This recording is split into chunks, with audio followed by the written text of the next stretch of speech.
All right, so what do we do? What do the North Koreans do? We've already got a sense from Kim Jong Un that at least his upcoming chat with his South Korean counterpart, that's off for the time being. Is it only for the time being? And if that's off, then is the big meeting between Kim Jong Un and the President of the United States off as well in Singapore less than a month from now? What the President should say, maybe should not say, from the former White House Deputy Chief of Staff, best-selling author Karl Rove. Karl, this sort of just came out of nowhere. A lot of people are saying maybe it's just the cold feet North Korean, counter to all of what's been going on, or that something more involved could be afoot here. What do you think? I'd ignore it.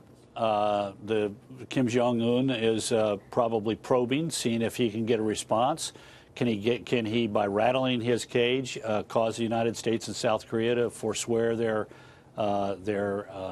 training program, military exercises? I think the administrations would be smart to just ignore it and plow on. Let the onus be on him. He knew these exercises were coming. They earlier said they didn't object to them in their current form, and he's acting out to see if he can get a response. Don't give him one. Yeah, I'm told, in fact, that he was even given a heads up on them. I don't know how true that is. But, sure. But it is what it is. So I'm wondering if there's an act of impulsiveness here. This president has been deemed similarly impulsive, but it's worked to his advantage in getting these talks to where they are.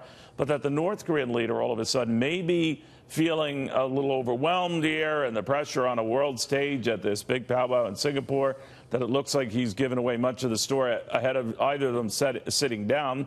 What do you make of that? First of all, let's not underestimate. This is a smart actor. Remember, he takes power a month before his 27th birthday, and 4 months later has consolidated power and been made the supreme. He's made the supreme leader in December. He becomes the first secretary of the Workers' Party in April. He's consolidated power. He's ruthless. He's killed his half-brother. He's killed his uncle. He's killed his uncle's family. He's killed associates of his uncle, all of whom he thought were threats to him. This is a methodical, deliberate, ruthless dictator. Smart guy, tutored by his father, tutored by his grandfather. He's got their habits. He is going to be looking for weakness. Look at what they've done in the past. They have 5 times said they were going to get rid of their nuclear weapons program and then broken their promise 5 times. In fact, the last time they literally said, we'll give up our program, and a matter of days later launched a intercontinental ballistic missile, thereby violating the pledge that they'd just given. So he has agreed to show up on the 12th of June in Singapore.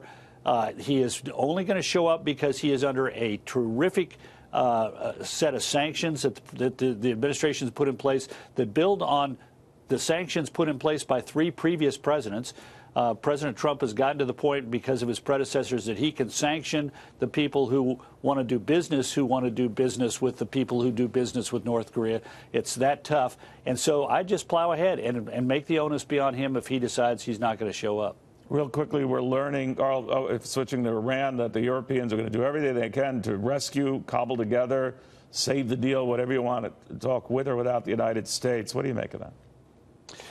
Well, Secretary Pompeo has indicated an openness to continuing to talk to the Europeans. And frankly, I think, again, it would be smart for the administration to allow that to go forward because, look, if we are going to put in place tough sanctions on the Iranians in 90 days, we'd rather have the Europeans with us than against us. So if the administration has said, I think they need to be very clear to the Europeans, we want anytime inspections. We want an end to these programs, not a pause in these programs. We don't want to have caps. We want to have prohibition.